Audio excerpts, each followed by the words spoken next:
terrorist entities. Police investigate disturbing false imprisonment claims of Sabita Bastio. The police commissioner appeals for public assistance.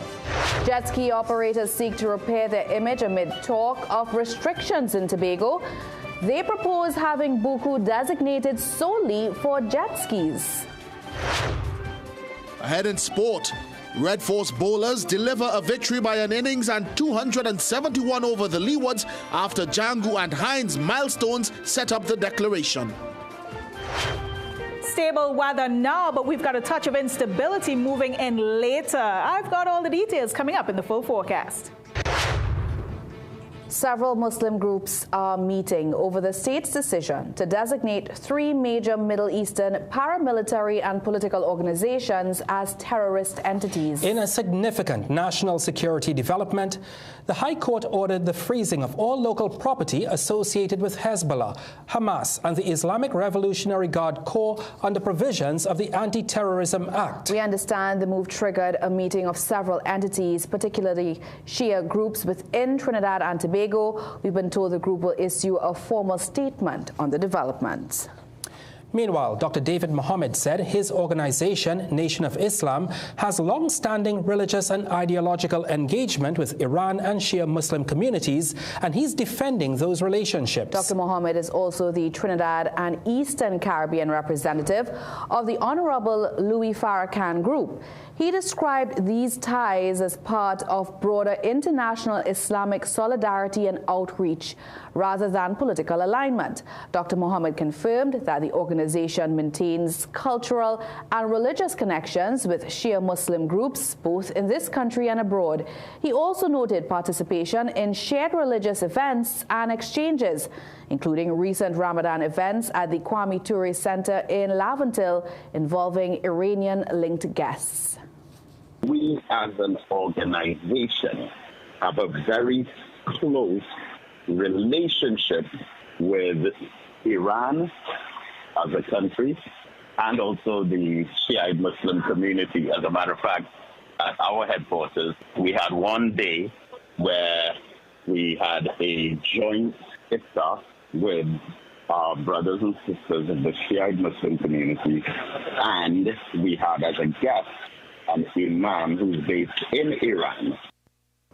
In a sharply contrasting position, Islamic Front Representative Umar Abdullah condemned the government's designation, questioning both its justification and its relevance to Trinidad and Tobago. He further argued that the decision reflects external geopolitical pressure rather than domestic necessity. These groups that was named by this government have no connections with Trinidad. These groups are Shia groups, and there is a sort of ideological difference between the Shia and the Sunnis.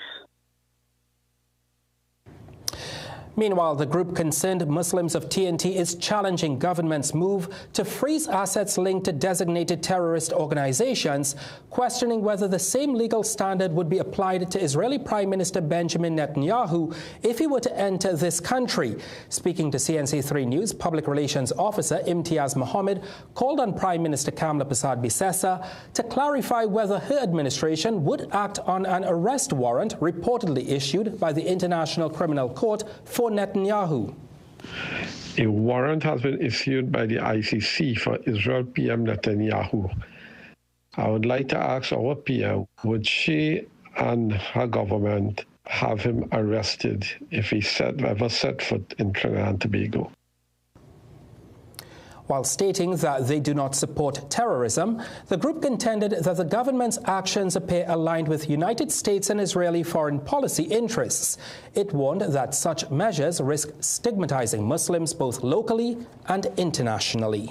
Now, numerous attempts to reach Defense Minister Wayne Sturge and Minister of Foreign and CARICOM Affairs Sean Sobers on this latest development have been futile.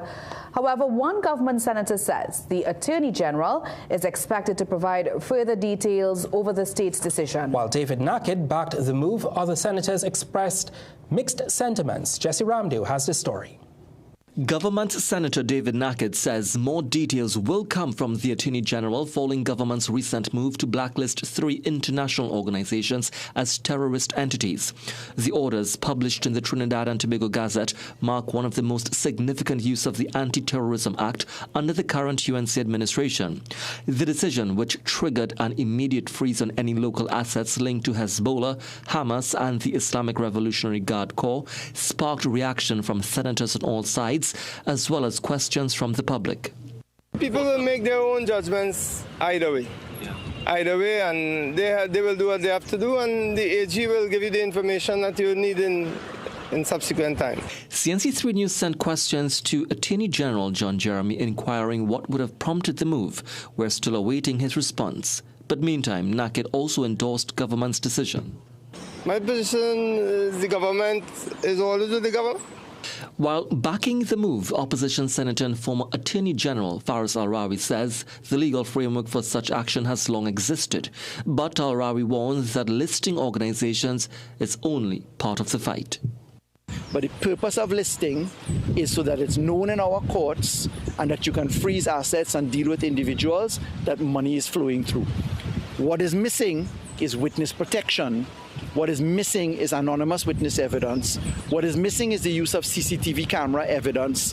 What is missing is the Crown prosecution model that we have created. Independent Senator Sophia Chote is raising concerns about possible unintended consequences, particularly for humanitarian support. I don't know what evidence was provided for these groups to be deemed terrorist organizations. My concern is this, that people who donate to charitable organizations for victims of the genocide in Gaza and victims of war should not be deprived because their charitable organizations are considered to be terrorist organizations. Pressed on safeguards, Chote added that victims should not be penalized. Jesse Ramdale, CNC3 News. Meanwhile, the decision to blacklist Iran's Islamic Revolutionary Guard Corps and Lebanon's Hezbollah has received differing views from local security stakeholders. On CNC3's Morning Brew program today, former National Security Minister Gary Griffiths said he agreed with the government's decisions, noting they were necessary to prevent terrorist attacks. He also believes that having these groups classified as terrorist organizations would also assist in preventing financing of these groups. That is why we have to be very careful. That is why the importance of the FIU working with other financial intelligence agencies to know that Hezbollah, ISIS, or whoever, they are now putting funds into an organization or an individual. However, retired Lieutenant Commander Norman Dindial, in a social media post, was critical of the decision, noting the decision lacks legal foundation. He explained the IRGC was a legitimate army and not a terrorist organization. The IRGC is a constituted army of a United Nations member state and cannot be reclassified as a terrorist group without violating core principles of international law. This policy does not make Trinidad and Tobago safer. Dindial also raised concern over the basis for such a decision, as he was worried that it would make TNT a client state in other countries' conflicts. Well, in light of these latest developments, we asked people in San Fernando today whether they support the government's decision. Here's what they had to say.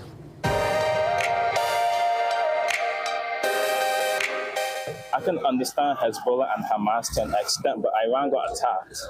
So you can't exactly just designate them as that when they were the ones attacked in the first place. Well, it depends on whether they're signifying that, if they are proof that there is. So because plenty people have their opinion that could be on. Right about you don't know who is who and what is what. So if they have proof to say so, then they'll show others the individuals and them not. No, I don't support them. I guess due to certain things being put in place, I believe it's unfair to declare them terrorists because that is not what they stand for. They support the U.S., so I guess to keep good relations with the U.S., they will support what they say. Yes, if it's a terrorist organization, I agree with her. But at the end of the day, we're not funding them, so whatever happens, That's international policy. Yes, I do. Anything to stop domestic terrorism and anything to deal with crime and criminality, I think the government is on the right track. And I think the Honorable Prime Minister, Ms. Kamala Persad-Bissessar, need to be congratulated to take such stand to stamp out anything in regards to crime, criminality, and domestic terrorism. I don't agree because we are not part of it, but we are being dragged into it.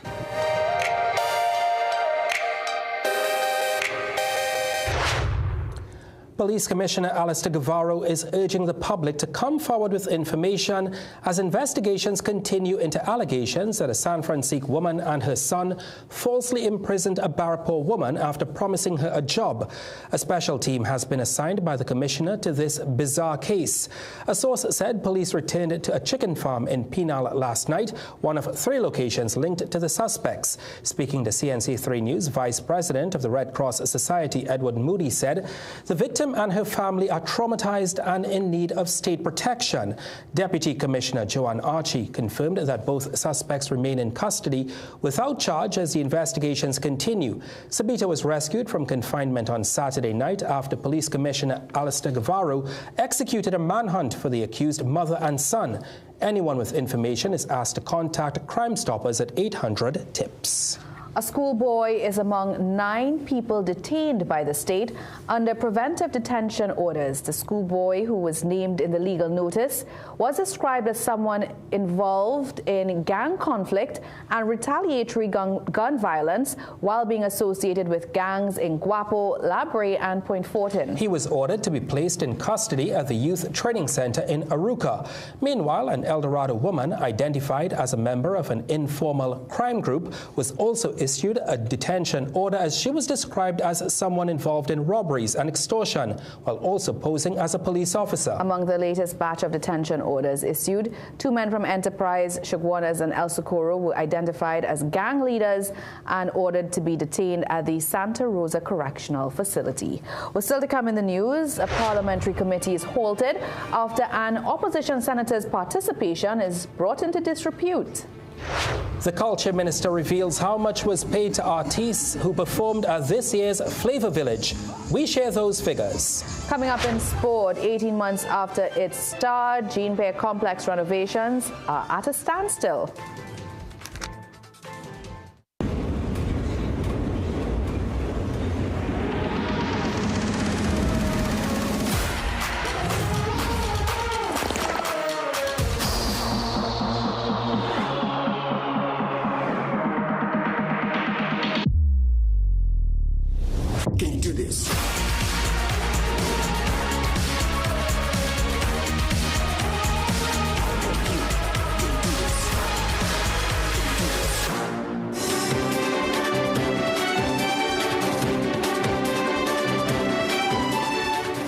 The body of 7-year-old Angelica Jogi will return to Trinidad tomorrow. It comes exactly 1 week after Angelica was killed in a terrifying jet ski accident at Pigeon Point Beach. Angelica's father, Arnold, who was also injured in the incident, previously told CNC3 News he would not be leaving Tobago without his daughter's body. He confirmed today that arrangements are being made for her to return home. Chief Secretary Farley Augustine said the Tobago House of Assembly is handling the cost of the repatriation.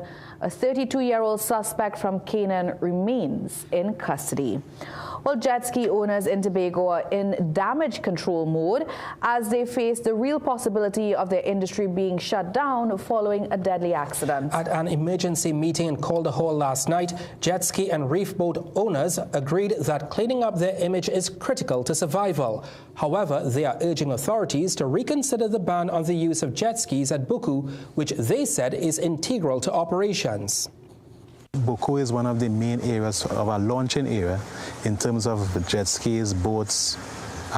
Is the only beach that allows that kind of access for vehicles in terms of launching via trailers. I mean, the space is really maintained by the private owners in terms of maintaining the slipway there in terms of the material on the ground and all that stuff. Stakeholders have proposed Tobago as an alternative, but owner Ajmal Mustafa believes too many operators in one space would fuel a hustler mentality. Alfred said owners must take control of their staff and set the standard for the industry. Tobago have a lot of issues as relates to, from the time you drive into the compound, the hustle by some of the people. The aim really, is to treat with the owners. And when I say the owners of the reef boats, the owners of the jet skis, is their workers. If they cannot control the workers, I'm saying as an owner, put the liability on me. Environment Secretary Darren Henry tells CNC3 News he is amenable to adjusting the regulations once safety is prioritized. He said reef boat operators may conduct sunset tours in the marine park once they inform the division in advance. Oropouche East MP Dr. Rudal Munilal is tonight offering comfort to the Jogi family following Angelica's death. Dr. Munilal visited the family's Barrackpore home last night and conveyed condolences on behalf of Prime Minister Kamla Prasad Bissessa, noting that she is deeply saddened by the heartbreaking loss. In a statement, the Energy Minister said he also offered his own prayers and words of comfort, standing in solidarity with the grieving family and community. Dr. Munilal assured the family that they remain in the thoughts and prayers of the entire constituency and the wider national community. He described the visit as one of quiet reflection and shared grief. Angelica's parents joined the proceedings virtually. In other news, we understand the Parliamentary Committee meeting to examine the acquisition of medication locally was suspended amid a possible conflict of interest involving an opposition senator. On Monday, the PAAC was scheduled to continue its probe into how the state imports and approves pharmaceuticals. But Committee Chairman Jagdev Singh announced that the sitting had to be suspended due to what he called a regrettable and unavoidable reason. However, CNC3 News was reliably informed that the suspension followed allegations that PNM Senator Janelle John Bates, a member of the committee, coached former Health Minister Terence Dialsingh while he was preparing his witness statement. We understand that Dialsingh submitted his statement via a Word document that still contained the advice John Bates gave him, which is perceived as unethical. We were told that John Bates admitted to having involvement. Today, CNC3 News attempted to ask the senator about the allegation. Good day, how are you doing? A quick question, please. Yesterday during the committee, we understand that it had to be postponed. Can you state why?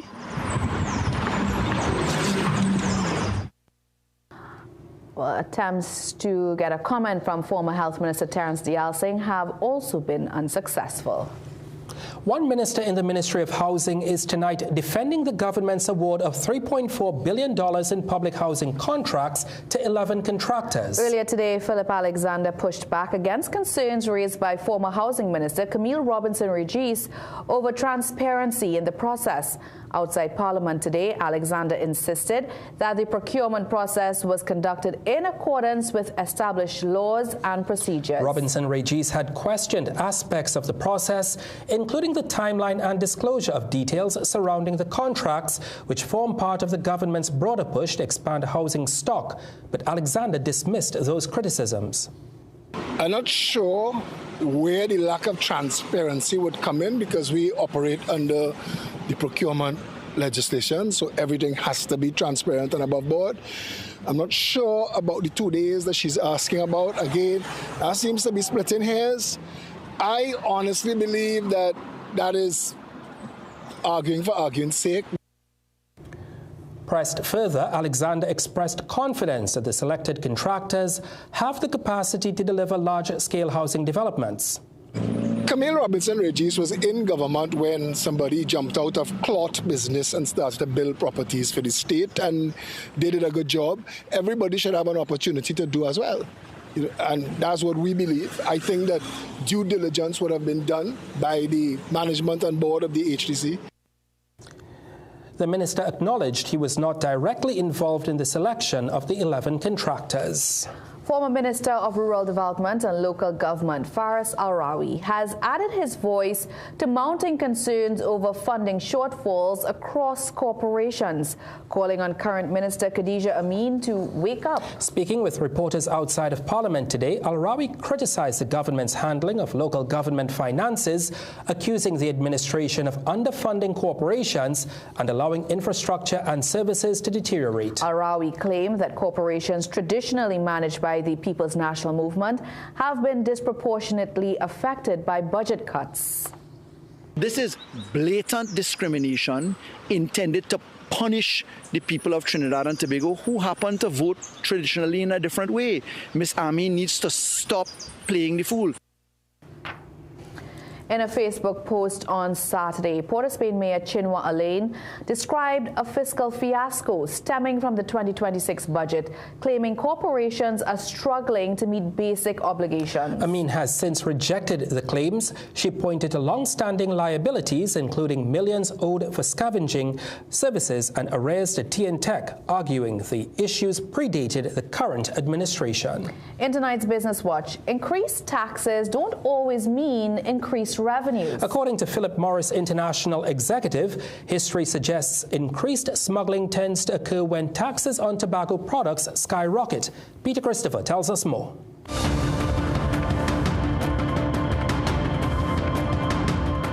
Philip Morris International Vice President of Corporate Affairs for Latin America and Canada, Matthias O'Farrell, says historically, sharp rises in taxes on tobacco products typically doesn't translate into higher returns.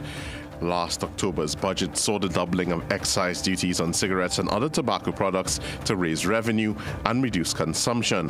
However, speaking on day one of PMI's Technovation 2026 conference in Washington, D.C., O'Farrell would not say how the increased taxation had impacted the company's sales in Trinidad and Tobago. However, he says he has seen such a move in other countries, and it does not usually lead to increased revenue. We've had Ecuador, Panama, we had France, we had Mexico, we had Brazil, etc. When you go over a certain limit or when you increase taxes too high in a short period, you see illicit trade surge and you see collections fall. That's something that it's normal because consumers start looking for other alternatives. O'Farrell notes the Caribbean also poses a unique challenge due to the variation in regulations by territory. Look, I think that when we talk about the Caribbean and also for the rest of the world, we have very different regulations, which if you ask me, it doesn't help a lot because you need a certain packaging for one place, then there's a ban in another place, then the taxes differ, etc. So there's no, let's put it this way, not even the EU. The Trinidad and Tobago Manufacturers Association has paid tribute to late former President Wayne Yip Choi. The TTMA says Choi's work contributed to the development of the manufacturing sector and the operations of the TTMA. Movie Tongue owner Derek Chin also paid his respects, stating he made serious contributions to the business world in Trinidad and Tobago and made it to the top executive positions in his endeavors. Chin also shared his condolences to Yip Choi's family. Former president of the Bankers Association of Trinidad and Tobago, Richard Downey, also passed away earlier this week. Downey, who was managing director of RBC Royal Bank Trinidad and Tobago up until his retirement in 2024, was named as president of the Bankers Association in 2021 until he was succeeded by Gail Passos in 2023. Peter Christopher, CNC3 Business Watch.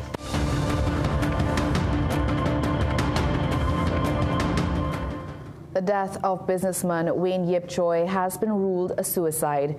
Investigators made the initial classification after reportedly finding a suicide note on the 73-year-old former Angostura CEO. Shortly after he shot himself, Yip Choi was discovered face down in the car park of his gated Harbour View West Moorings apartment complex yesterday. A manager who reported hearing two loud explosions found him lying under a tree with a firearm in his hand. Police recovered the licensed firearm along with a magazine and 8 rounds of 9mm ammunition. The incident was captured on CCTV footage.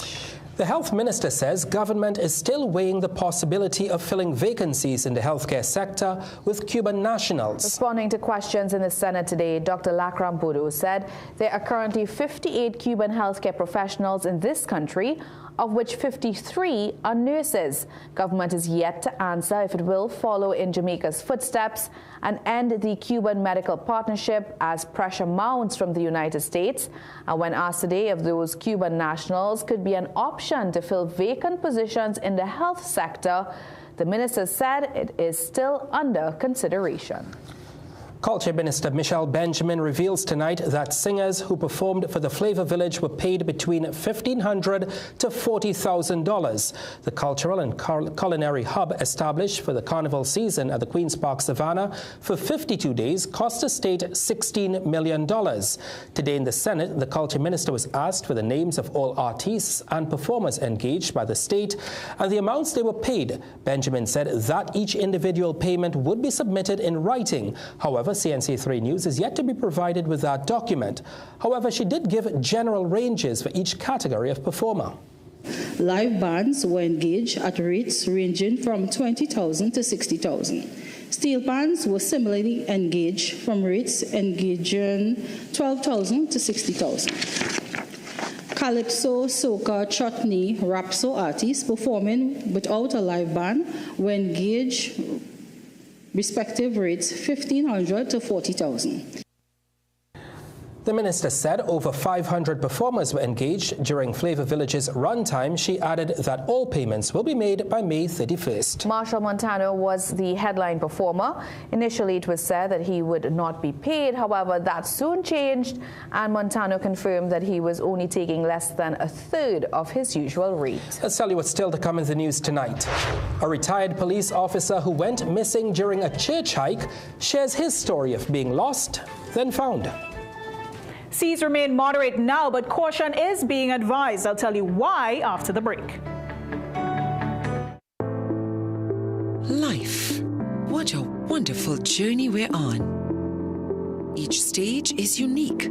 And at Tata Life, we not only understand, but also appreciate that you'll have different needs at different times. So trust us to protect you and yours with our comprehensive range of financial planning solutions to ensure that you never, ever have to worry. To learn more, contact a Tata Life advisor or visit tatalife.co.tt today. For the many stages of your life, Tata Life, a member of the Answer Macau Group.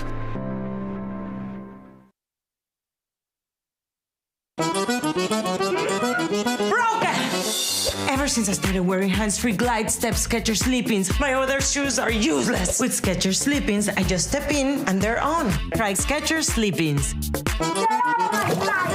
Revival is coming to Trinidad and Tobago Christian Center. Dr. Apostle Judy Kareem presents Reverend Rachel Williams. Join us on Thursday, April 16th and Friday, April 17th for a time of prayer. Saturday, April 18th, 10 a.m. to 5 p.m. Prayer and Faith Women's Conference. On Sunday, April 19th, 3 p.m. to 9 p.m. Kingdom Advance Men's Conference. Register early at 383-9395 McBean Stretch, St. Mary's Village, Carapachima, Trinidad and Tobago. Hey, man. Where are you? Okay. He said 5 minutes. Anyone want dessert?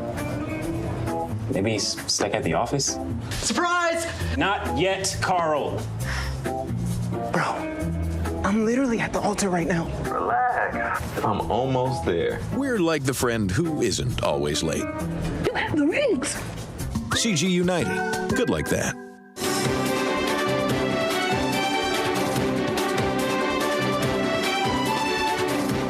A Pity Valley man has pled guilty to 7 charges after he reportedly attacked and bit police officers trying to arrest him last Friday night. Officers were on patrol along the Eastern Main Road in Arouca just before midnight when they noticed the man cursing at bystanders and acting in a disorderly manner. Officers reportedly warned the man about his behavior when he cursed them.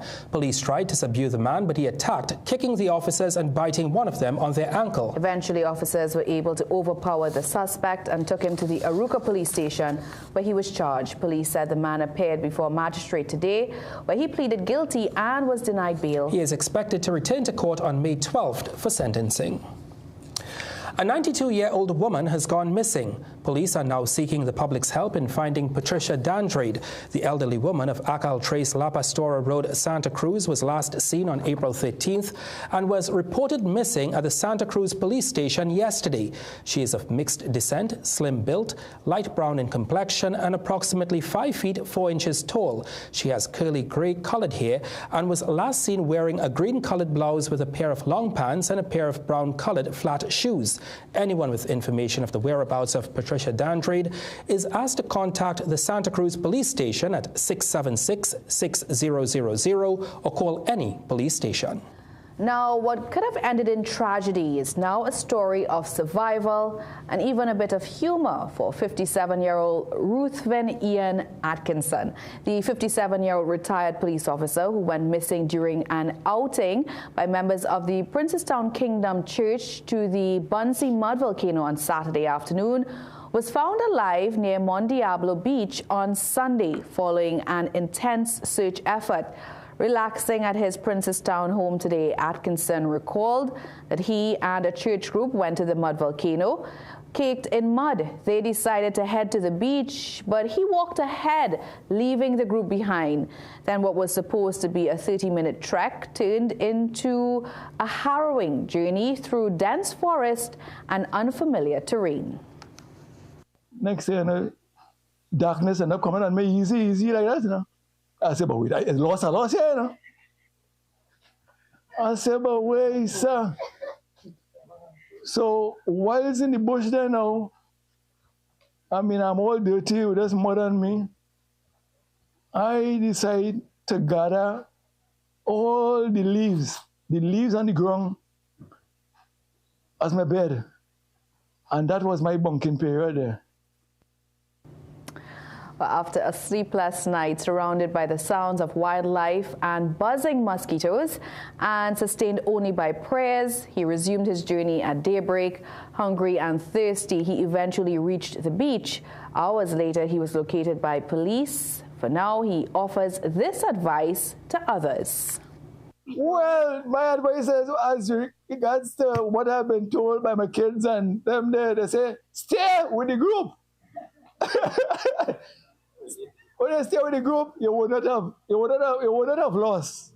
And that is exactly what happened there, because as I say, sorry that I had to put a lot of people in fear, because as I say, I know plenty of these other searches and things. Sometimes it will end up in the person being found not unalive. Sounds like great advice there, Ryan. Stay with the group. That's right. Well, Atkinson expressed gratitude to all arms of the security agencies, the Hunter Search and Rescue Team, other groups, and everyone who assisted in the search efforts, as well as those who offered prayers and support. Apart from a few abrasions and being dehydrated, he's been given a clean bill of health. Really glad he's okay. If he'll ever go back on another hike? He probably might, but he just won't leave the group. Yeah. All right.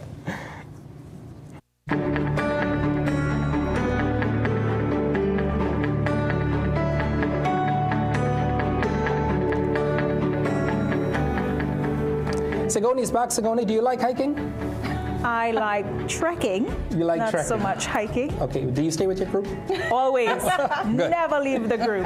What do you have for us in the weather tonight? Well, Mr. Atkinson is actually lucky that it wasn't rainy. That's what I thought. When he went missing. So let's take a look at what's happening, because we're in for some showers into the overnight forecast. Unless you're in Tobago, where it is already experiencing some showery activity as of earlier today. But get this, earlier, what we've been seeing is a bit of troughing, a system that's affecting the northern Caribbean portion. It is triggering cloudiness, showers, some islands actually getting thunderstorm activity at this time, and a lot of cloudiness across the general area. We also have a mid to upper level bit of instability associated with that trough, which will generate clouds in our area. So for Trinidad and Tobago, when we zoom in here, what we're seeing is that it has been quite cloudy for us throughout the majority of the day, and we'll see this similar weather pattern persisting for yet another 24 hours for us. In addition to that, guess what? We have a change in air quality, so if you are sensitive,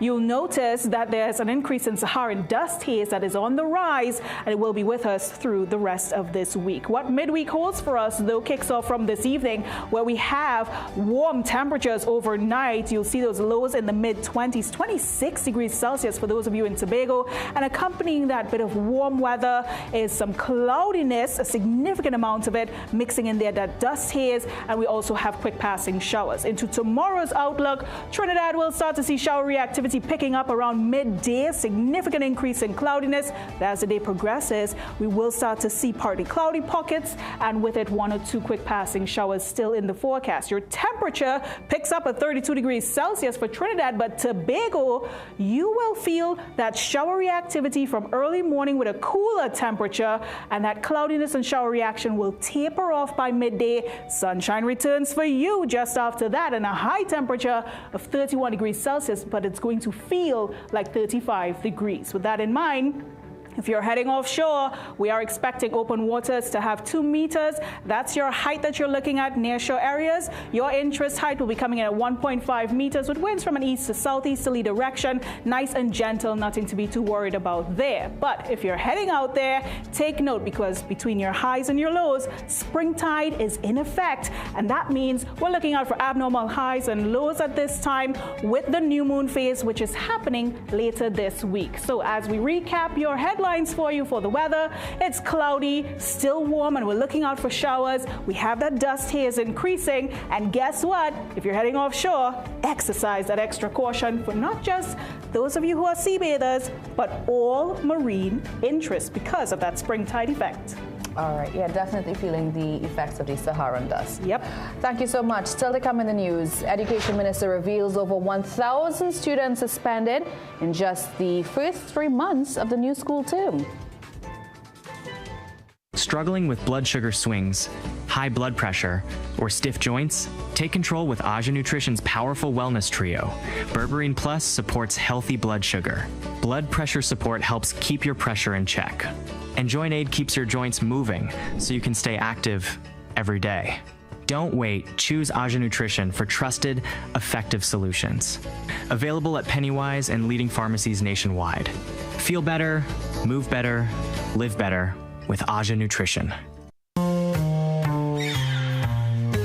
Things don't always go as expected. Be ready with Trinry for auto, home, business and group life. Call us at 800-TRIN or visit trinry.com today. Huge insurance premium. Pay your premiums bit by bit with FlexiPay from Trinry. For more manageable auto, home and commercial insurance payments, call us at 800-TRIN or visit trinry.com today. Trinry. Premier insurance coverage for less. Get a free pair of polarized sunglasses with the purchase of new Gen S Transitions lenses with anti-reflective coating and frames. Selected designer frames now just $4.99 with additional promotions. Hurry, limited time only at Seaview Optical. Ever since I started wearing hands-free glide step Skechers Sleep-ins, my other shoes are useless. With Skechers Sleep-ins, I just step in and they're on. Try Skechers Sleep-ins.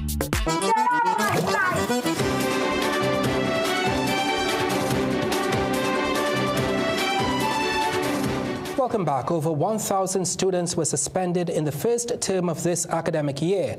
Responding to questions in the Senate today, Education Minister Dr. Michael Dowlatt said for the period September to December 2025, there were 1,050 suspensions but no expulsions. Minister Dowlatt said the National School Code of Conduct recognizes that discipline must be accompanied by rehabilitation, and therefore students showing behavioral difficulties were referred to specialists during their suspension. The minister was also asked if he is seeking a reduction in suspensions since the introduction of police officers in specially identified schools. Yes, definitely, especially during the critical periods of break time, lunchtime and after schools. There has been a significant reduction in suspensions and incidents of violence. Last month, Homeland Security Minister Roger Alexander told the Parliament that since a school-oriented policing initiative began in September 2025, 19 students were arrested in the first term. Well, it may conjure up memories of a certain blimp that once patrolled our skies, but a new airship is about to change how your phone stays connected even in the middle of nowhere. Here's Brent Pinero to tell you why a silver ship could be coming to a sky near you. More in tonight's Tech Talk.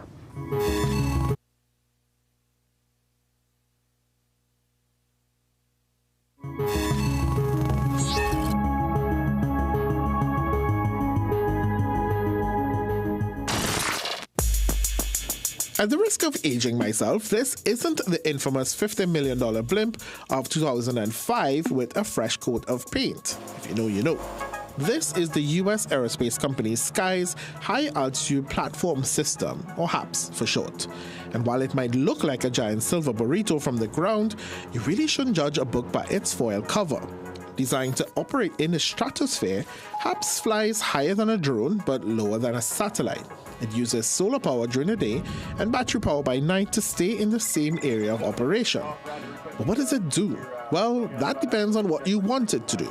So you probably don't realize it, but there are over 10,000 SpaceX satellites in lower Earth orbit at this very moment, beaming high-speed internet down to the planet. However, things are getting a little crowded 1.8 million feet above the planet. So Sky's solution is to park HAPS between 55,000 and 65,000 feet above the Earth to provide high-speed internet coverage equivalent to 500 ground towers. There it can, quote, connect directly to cell phones, backhaul into existing networks, and offer FCC-defined broadband capacity. Certainly a mouthful, but what that basically means is, instead of requiring a satellite kit from the likes of SpaceX, HAPS functions just like a massive cell tower in the sky. It delivers high-speed internet directly to your phone, no matter how far off the grid you are. No extra equipment needed.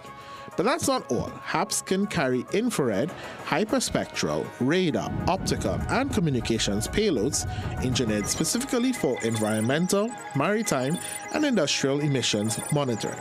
Sky says its pre-commercial flights begin this year, with commercial test flights set for 2027. When it comes to the future of connectivity, the sky is the limit. Brent Pinero, CNC3 News.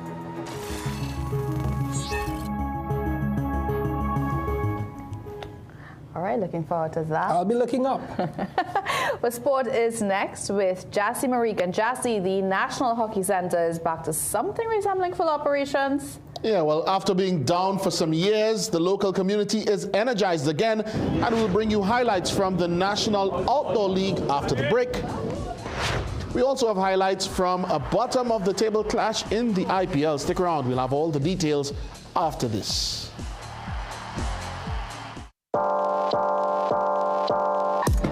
Welcome to Holiday Inn Express and Suites. Do enjoy, Stacey.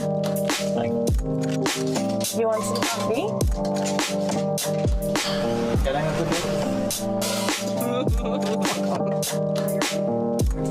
Perfect then.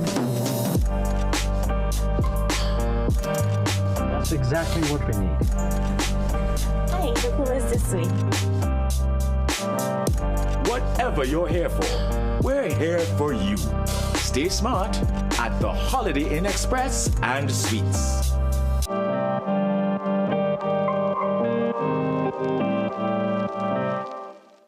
Magical Expressions Limited is the largest local importer and distributor of fresh cut stems, offering the widest range of beautiful flowers at the most affordable prices. Call us today at 701-6488 or visit our website to order.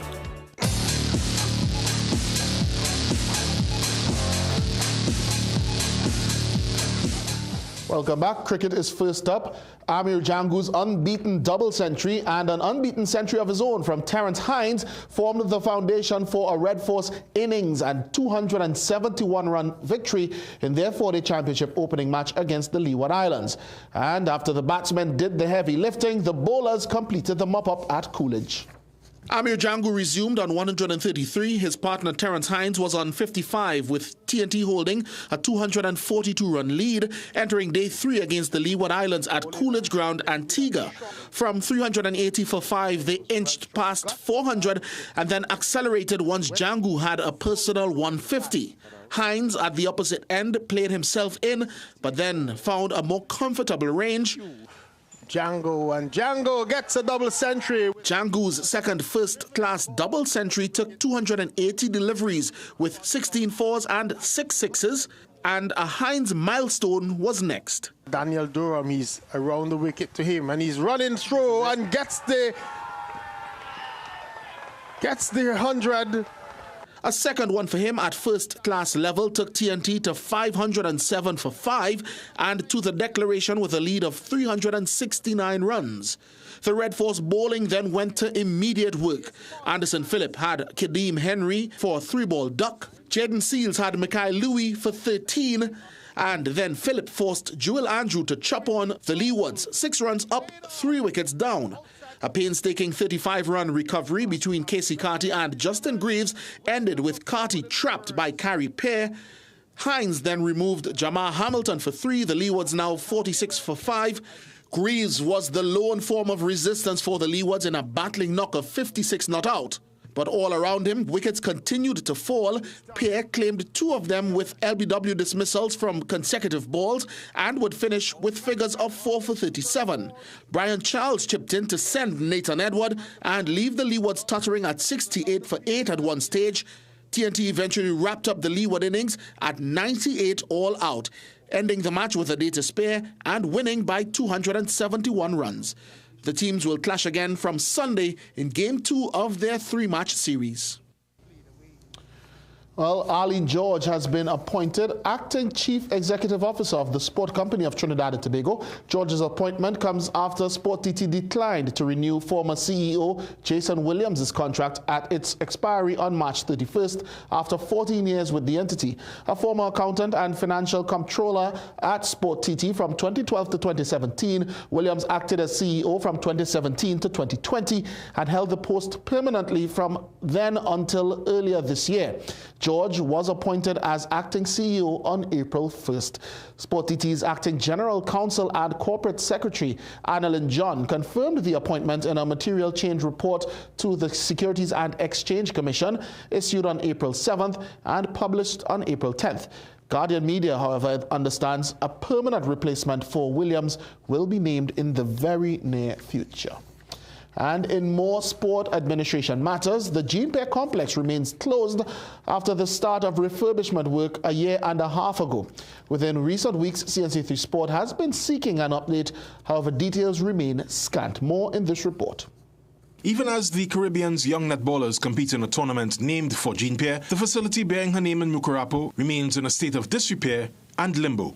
Refurbishment work on the 48-year-old facility began on September 9, 2024 under contractor Musai Development Construction and estimated to cost upward of 36 million TNT dollars. However, 18 months after its start, there has been little progress made. In response to recent questions about the facility, Minister of Sport and Youth Affairs Philip Watts was able to provide a glimmer of an update. What I know about the project was a UDCOT project, and I think the contractor he walked away from the project, he gave up the project, right? I'm not too much aware of it, right? So I think the best people to speak to is UDCOT on that. The scope of work greenlit by the then Cabinet in August 2024 included work on the stands, indoor courts, media booths, offices, washrooms and auxiliary buildings. These works included the replacement of electrical fixtures, installation of fire detection, alarm security and public address systems, and the upgrade of the facility's escalators. In March, Guardian Media made inquiries of the project's progress to both individuals directly connected to it and by email to UDCOT's Communications Department. The emailed questions, which remain unacknowledged electronically and otherwise, ask for a project status report, advisory on any delays, works undertaken and completed, increased costs, and a revised date of completion. Contacted today, UDCOT could not immediately provide any updates on the questions via email or over the phone. Further attempts at getting clarity throughout the day proved futile. Jovan Ravello, CNC3 Sport. And of course, we'll continue to follow up on that story. The police hockey team remains one of just 3 men's teams still unbeaten in the National Outdoor Hockey League after last weekend's matches. The Lawmen shut out Caribs in their latest outing on Sunday at the National Hockey Center in Tacarigua. The National Hockey League for the Men's Championship, Women's Open and the Trinity Divisions flicked off on Friday, and after starting with a 4-0 win over Paragon in the Men's Championship on Saturday, police were back on the turf the following day to take on Caribs. Caribs tried to inflict early damage but could not connect for entry into attacking areas.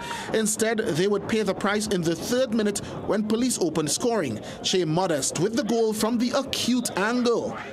By the 9th, police doubled that lead, Dwayne Kwanchan also squeezing in a shot from a tight spot. And on the stroke of halftime, police made it 3-0 and chrome with Akim Toussaint right on spot to gobble up the crumbs from the rebound. Police continued to rampage in the second period, Toussaint coming up with the steal and this assist on the first goal of a Tristan Grant hat-trick. The next item was netted a minute later by Wayne Edwards, with Kwanchan providing the assist to end the counterattack. Toussaint returned in the 21st to double his personal tally, making it 6-0 to police, Caribs struggling to get a breather. Then, when this 23rd minute penalty corner rebounded in his favor, Grant made no hesitation to snap up his second of the match.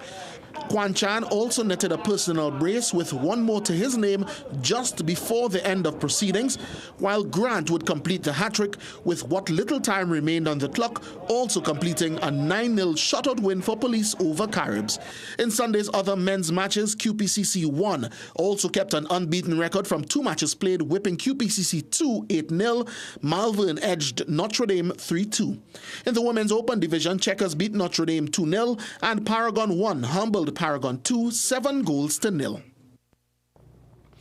The media launch and luncheon for the 34th Annual Rotary Club of Port of Spain District Games was held on Tuesday at Goodwill Industries in Woodbrook. The Games continue to be a key youth development initiative promoting teamwork, discipline and healthy competition among primary school students across Port of Spain and surrounding areas. Chairman of the Rotary Games, Anthony Andrews, emphasized the importance of such programs. Rotary Games in itself brings a base form for discipline, and on this discipline, after the games, if they want to get into whatever profession, we have seen where that discipline through sports allows them to be successful in their professional field. Well, the games will begin on April 21st. Now, IPL action, Alcaraz back to winning ways and more featured in tonight's International Roundup. Starting with cricket. 5-time champions Chennai Super Kings continued their winning run in the Indian Premier League with a 32-run victory over 3-time winners Kolkata Knight Riders earlier today. Sanju Samson top scored with 48, while Dewald Brevis added 41 to help CSK post 192 for 5.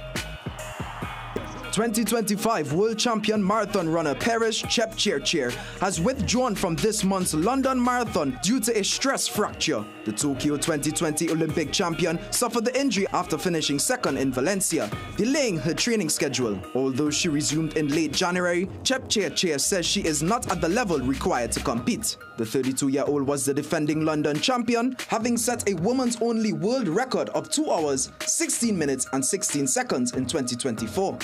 In tennis, Carlos Alcaraz bounced back from his Monte Carlo Masters final loss to Jannik Sinner with a solid win at the Barcelona Open. The Spaniard defeated Otto Virtanen 6-4, 6-2 to reach the round of 16 despite a brief injury scare that required a medical timeout for his wrist. Alcaraz now needs to win the tournament to reclaim the world #1 spot from Sinner as their rivalry continues to heat up during the clay court season.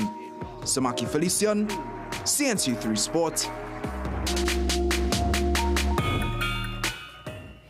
All right, let's head back to the IPL for tonight's Sport High.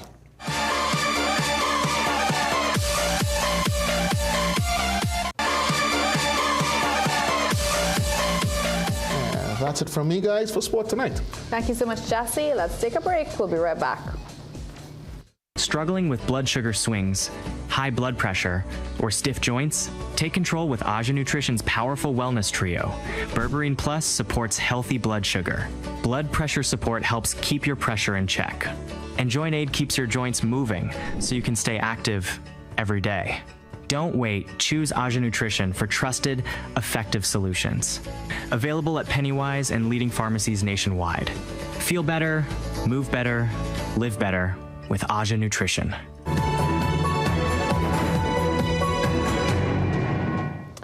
Welcome back. The Duke and Duchess of Sussex are back down under, but this time it's strictly business. Landing in Melbourne today, Harry and Meghan kicked off a 4-day private tour, swapping royal protocol for selfies and gardening with hospital patients, while the couple visited a women's refuge and veterans art museum. The trip carries a heavy commercial focus. Harry is set to headline a high-priced safety summit, while Meghan joins a luxury girls' weekend in Sydney, where VIP tickets top $3,000 during their visit. The pair will focus on community events that support the armed forces and mental health. Let's take another break. Stay with us right here on CNC3. Dress like you mean business. At The Working Woman, we bring you stylish, professional looks made for the modern woman. From casual to formal workwear, we've got your professional wardrobe covered. The Israelite Church of God in Jesus Christ, teaching the truth about God's people, God's plans, and the secrets of God, all written within the pages of the Holy Bible, which is the Word of God. Watch The Hidden Truth every Thursday at 5:30 a.m. to 6 a.m. on CNC3.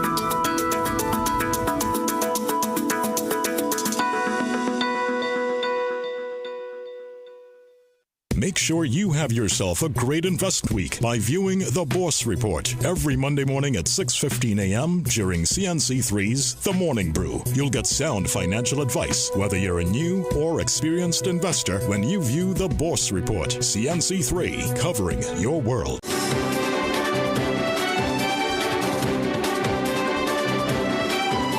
Welcome back. The promotion of 2 career soldiers to the rank of colonel has marked a significant milestone in local military history, as Colonels Sheldon Ramnanan and Josette McLean received their instruments of appointment. McLean, who served as the Director of Strategic Logistics, is now the first female colonel in the TNT Regiment, while Ramnanan, who served as Inspector General, is the first attorney to reach the rank within the military.